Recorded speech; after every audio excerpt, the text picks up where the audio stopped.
अड़हुल फूलला कचनार हे माई कहिया ले अइबू। अड़हुल फूलला कचनार हे माई कहिया ले अइबू। कहतू तये माई बेटा अपन भेजित, कहतू तये माई बेटा अपन भेज। शेरवा प होई के सवार हे माई कहिया ले अइबू। शेरवा प होई के सवार हे माई कहिया ले अइबू। अड़हुल फूलला कचनार हे माई कहिया ले अइबू। अड़हुल फूलला कचनार हे माई कहिया ले अइबू।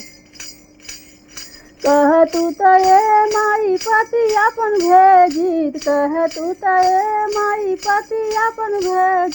सुनी के ओनकर पुकार हे माई कहिया ले अइबू। सुनी के ओनकर पुकार हे माई कहिया ले अइबू।